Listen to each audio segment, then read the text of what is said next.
Score more for less with our NK News Shop discount campaign. Ready to upgrade your wardrobe with some unique flair? At the NK News Shop, podcast listeners buying any 2 items from our t-shirt or hoodie collections will snag their third for half off. Whether you're eyeing our North Korea-themed gear for yourself or as gifts, now is the perfect time to act.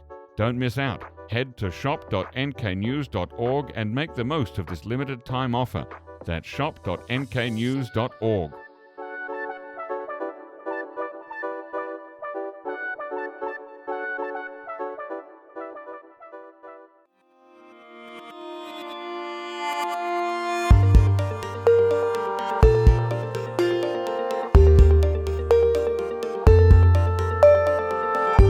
Hello listeners and welcome to the NK News Podcast. I'm your host, Jacco Zwetsloot, and it is Tuesday, the something of October.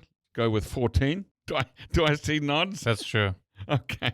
And I'm joined here in the studio today. We've got a special group of 3 here, a triumvirate. I've got Jeongmin Kim and Colin Zwirko. Welcome back on the show. We're here to talk about a parade that they had in Pyongyang over the weekend.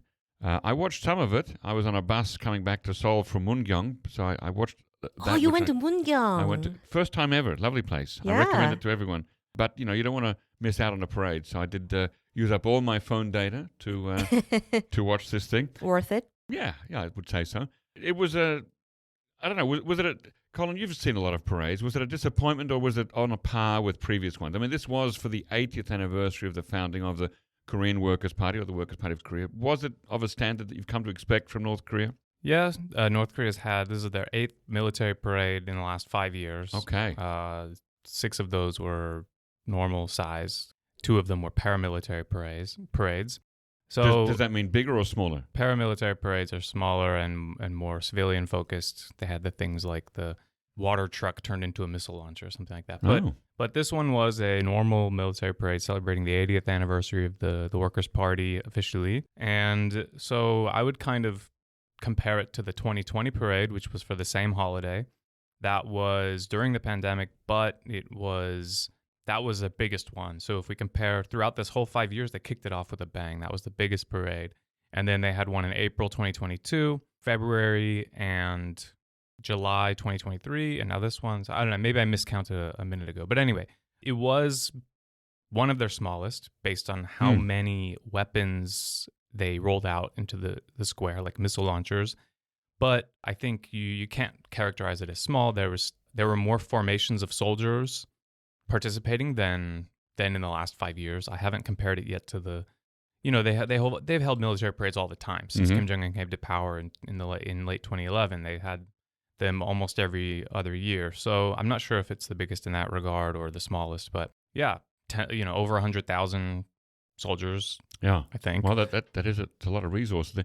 Jeongmin, what were the top line takeaways for you from this parade? So before we did the live stream, we did a survey of the clients and we got advanced questions regarding what the readers might be wondering about. And for those listeners who didn't see the live stream came out. Was it 12 hours? Was it a day after the actual parade itself? Because North Korea edits it all into a package, including bits that were filmed before or from different angles and edits it. Mm-hmm. So it came out a bit after the actual parade. A little bit less than exactly a day. Okay. And before that, we received a few questions. And the top take basically is we got a lot of questions whether or not there would be Ukraine mentioned directly. Yes. There was a Kursk mention. And the Ukraine-related units marched as well as related assets to a certain extent. So that was definitely there. But when it comes to other questions that we received, like, will North Korea, Kim Jong-un mention U.S. and South Korea directly? Will they mention Russia and China directly? They did not do that. But Kim Jong-un did mention the enemy a couple of times. Foreign policy remark was also very subdued, in line with how the row of columns of the weapons, it was smaller than usual, although I cannot say smaller because there was the biggest ICBM that was rolled out. The Hwasong 20? Yes. Right. Well, yeah, so we can't call it an domestically or internally focused parade because they did have a lot of foreign guests there. We'll come back to that in a moment. But it was certainly a parade that, as you said, it didn't mention specifically who the enemies or the targets were. Right, but looking at the context of the assets and when Kim Jong-un was saying that, I was assuming that, of course, it's either US or South Korea, but probably he did not mention anyone by name, or Kim Jong-un sees US and South Korea basically as a community of the shared fate. Right. But yeah, it was interesting to see how, compared to all the past recent speeches that Kim Jong-un made about US and South Korea, compared to those, it was very subdued. Also, when it comes to one of the other questions that we got the most before was Kim Ju-hye, the daughter. If she wasn't there, we did not spot her. Right. Not even hiding behind a column or handing over an ashtray to daddy or something? Yeah, no, I didn't see her. And of course, Choi Sun-hee was there, the foreign minister. But also when it comes to the slogans and the rhetoric, there wasn't much focus on hereditary succession or anything. Like last time, I think we saw 백두 혈통, the back to bloodline slogan. This time around, we saw a lot of, protect the party central, protect Kim Jong-un, sort of slogans, but we did not see anything related to the bloodline. Okay. But the party central or the party center or the center of the party, this is a phrasing that's been used over the decades, and some people see it sometimes as code for the successor. I think before Kim Jong-il was announced at the party, I don't forget, was it a congress or a plenum back in 1980, he was referred to as the party center many times. And so could this be a... I think so. I mean, of course, it is implied that it includes the entirety of the leadership, including the family. Right. But my sense was throughout the entire military parade, I think maybe Kim Jong-un was quite self-conscious of what he saw during China's military parade. I think he wanted to sort of create a vibe that looked like a normal state's normal military parade, self-defense and, very structured, institutional sort of vibe, I think. On the succession thing, I think we've seen it for a couple of years now. There was some accelerating or heightening of the very obvious promotion of succession by Kim Jong-un, with a lot of promotion of the Paektu bloodline and the daughter coming out a lot. And then we saw them, we wrote about this before, how they kind of pulled it back a little bit in terms of its overtness. So I think something happened a couple of years ago where Kim and the leadership thought maybe we need to turn it down a bit, but they already established this idea, and I don't think anyone should, think too deep into it. I mean, obviously they established this idea of succession. They're pushing it forward with this party center line. They've been doing that for a few years now in terms of trying to bring that follow the party center slogan more than it, it's always been around, like you said, but they've been really promoting that slogan a lot. And then someday, everyone's going to realize, oh, that was meant to mean the daughter or whatever. Was Kim Yo-jong there? Yeah, but she's always in the background doing propaganda stuff. And before I forget, Jeongmin, you just mentioned the unit that was sent to Ukraine, or rather to fight in Kursk against Ukraine. Does that mean that we saw actual battle-hardened war veterans in the parade, or is this just their unit but probably other soldiers? Joost Olymans of ORX and the author of the Armed Forces from North Korea, who was one of the speakers at the webinar. And a former podcast guest. Yes, and he did mention that it does look like potentially they may have brought back a few people. Oh. But it's just unclear just looking at the video. Right. But what Ri Chun-hee said, the narrator said during the KCTV broadcast, is that Chon Yong-chan, who commanded what they call the Kursk liberation operation, was there leading the march.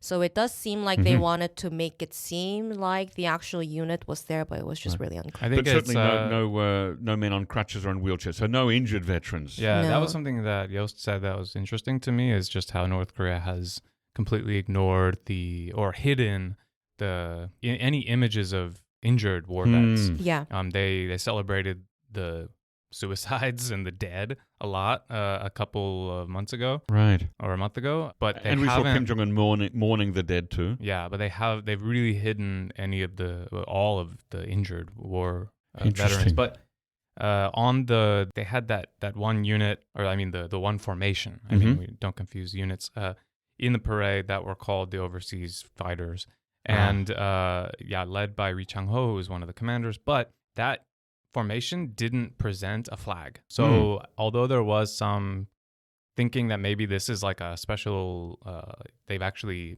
made a unit in the military focusing on overseas fighting. I think it was just a collection of vets. Right, because there was no flag. Because every unit normally has an insignia or a flag that we see when they're marching. Yeah, I think they started with Russia and North Korea flag. Yeah, that was something. But they didn't have a KPA flag. That was what I mean. But yeah, and also I think one of the commentators, like we had a lot of military nerds. Thank you everybody in the reply section, and they mentioned that it's actually a song dedicated for Russia-North Korea friendship or something. Now, okay, in terms of hardware, was there anything surprising there or anything missing that we expected to see that was absent, Colin? Yeah, there was. So there were 12 types of weapons rolled out, which is not an abnormal number for the last few years. It's just, like I said, fewer than in 2020. But each of those columns had fewer than maybe in years past. Each of them was either 4, 5, or 6 weapons vehicles. So it was a lot of conventional stuff. There was new stuff like a drone launcher. Yes, I was going to ask about drones. Yeah, so there were no other drones that were rolled out like on trailers like last time, and no flyovers because of the rain. Well, it rained consistently and seemingly heavily throughout the entire parade. Am I correct? I don't know how heavy it was. I don't think it was super heavy. I think sometimes, when you look at the headlights on the street and you can see the rain, but you can't feel the rain. I think it was kind of like at some points it was drizzling, and then at some points it really was raining, but nothing too heavy, and it didn't seem to disrupt it too much. But it did. We saw them practicing flyovers at Suncheon Air Base, and they didn't do any flyover, so I assume that was canceled. But they had a drone launcher in the parade. What does that look like? I didn't catch that actually. It's like it's on a truck, and 6 of them are on one truck, right? Yeah, it's like if you tilt a box, not like a normal launcher, but kind of the other way to the side, right? And that has 6 canisters or 6 boxes that launch these Israel Harop type drones. These are modeled after a known drone made by Israel. But because we saw in previous years they had some drones modeled after US drones, right? Like the Reaper. Sure, but these are smaller, like I guess what they would call suicide drones. Right. And so that was a new weapon. And then they also had a new, like, people are comparing to like HIMARS, this kind of modular weapon system where you can slot in either a ballistic missile or a canister of multiple rocket launchers.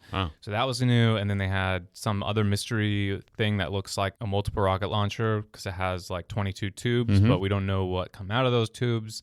Because it had a radar, so Yost was saying maybe it could non-line of sight missiles, guided missiles, or maybe even loitering munition, like a tube-launched drone that North Korea's been showing off recently. So there's a lot of conventional stuff.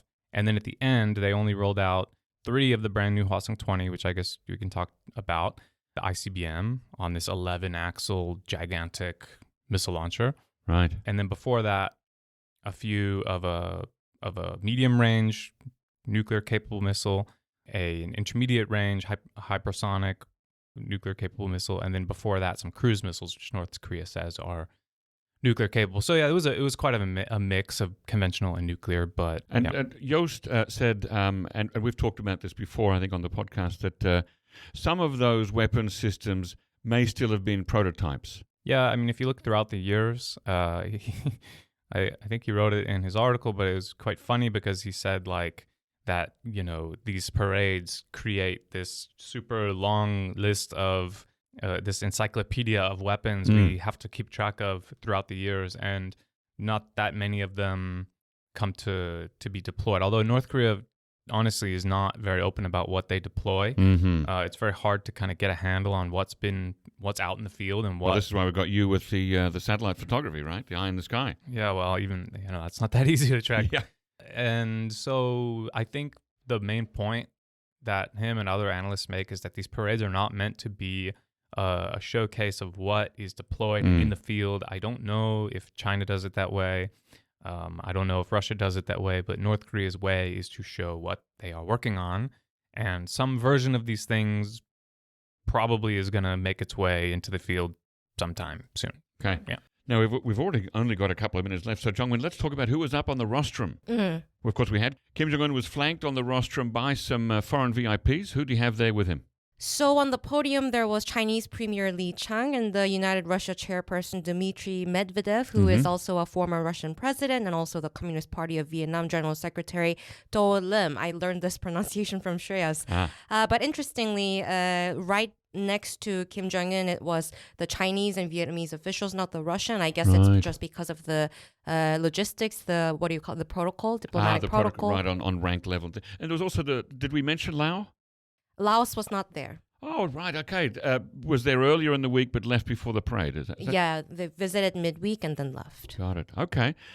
There were also a lot more foreign VIPs in the audience than I'd seen recently. A lot of visitors had come in from, for example, Korea Friendship Associations and other organizations worldwide. Yeah, there were a lot of foreign visitors compared to, post-COVID. It was the biggest, I think, delegation visit for the military parade, or Unification Ministry says so. But it wasn't really clear, who was sitting where, honestly. I think the showing the foreign guests part in the KCTV was not as much as I expected, actually. I think they did. The KCTV was very focused on showing the foreign journalists pointing their cameras, and then showing all the foreigners pointing their phones. All right, that I see. So they were telling the narrative of all the foreigners are here to look at the world. At global us. eye is all on us. Sort of vibe was there. And am I imagining it, or did I see Russian people in the crowd and on the rostrum particularly excited when the Russian flag was marched in the parade? Medvedev was excited as well, and he was pointing to the Ukraine column when they were marching by. And then the ambassador Matsugora was waving enthusiastically at the North Koreans who helped with their war against Ukraine. Right. Now, in terms of whether we see this as, these the leaders from China, from Russia, from Vietnam, are we to interpret this as some kind of a display of an axis, an alliance? I mean, Vietnam's an interesting one to have there because I think Vietnam's coming to APEC as well. Right, well, exactly. Korea. And Vietnam has had military exercises with the United States, and Vietnam has good relations with South Korea. And one of the first to call Jeongmin when he was right. So I found that an interesting. Did they say anything? Was there? Have we got any readouts from Vietnam media about this or anything like that? I'm fascinated. Not much. Perhaps in the coming days we'll have something coming out about that. Yeah. I know. It's been covered on our website. Mm-hmm. And speaking of South Korea, before I forget, there was one very direct but not mentioning by name was when were they border related troops when they were marching by.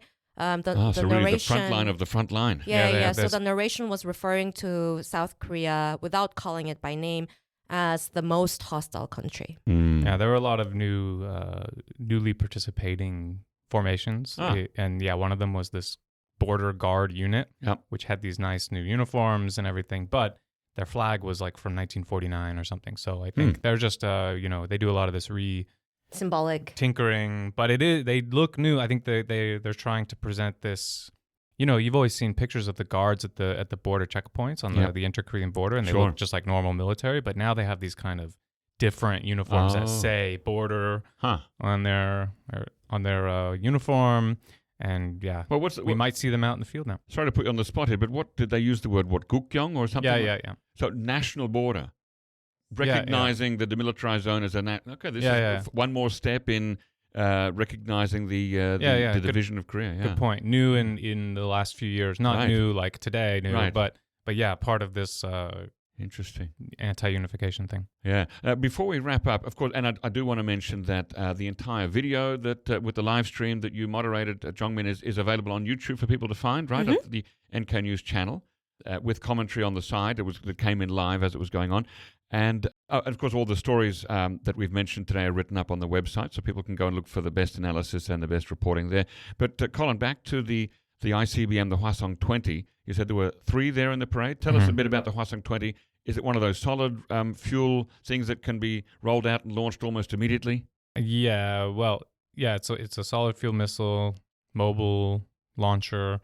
I think that the U.S. will be trying very hard to know where these are at all times. They're very slow, very lumbering. I think the idea is that if they can get it into a tunnel somewhere that hopefully the enemy doesn't know about, then they can roll it out of the tunnel, move it, couple 100 yards or whatever to a spot that they've chosen that's ready for launching, and then they'll launch it from there. It's not going to drive, super far from this hiding spot. Let's hope that day doesn't come. Jeongmin, final comment from you? To me, it was interesting that naval assets were missing from the parade. Okay. I don't know why, because I thought that naval was one of the top developments that they wanted to focus on. Surface drones and undersea drones and things. Yeah, that's interesting that they didn't bring that out. But is that new in recent military parades? No, I mean they've always had the submarine launched missiles part of their parade lineups. I think I don't know. I wouldn't read too much into this because also he did a special visit to the new destroyer last week as part of the 80th anniversary Weapons Expo. I think they're just going to be promoting these in other ways. And you can't roll out a destroyer. No. So. No, it's a bit heavy, isn't it? Yeah, even with an 11-axle carrier. Yeah. And they did, and I think having that Weapons Expo last week took care of some of the missing items in the parade. They they had a bunch of stuff at the expo that wasn't in the parade, and that's just, Kim can celebrate them there, show them off there. Even the Laos leader who came to North Korea didn't go to the parade, but he did go to the Weapons Expo. And a lot of people, presumably from abroad, not like normal civilians, but the special delegations visited the expo. So that was just another way to present it. So. Okay, well, that's where we're going to have to wrap it up today. Thank you very much, Jeongmin and Colin, for this extended short episode. And we'll look forward to seeing you next time. Thanks for having me. Thank you.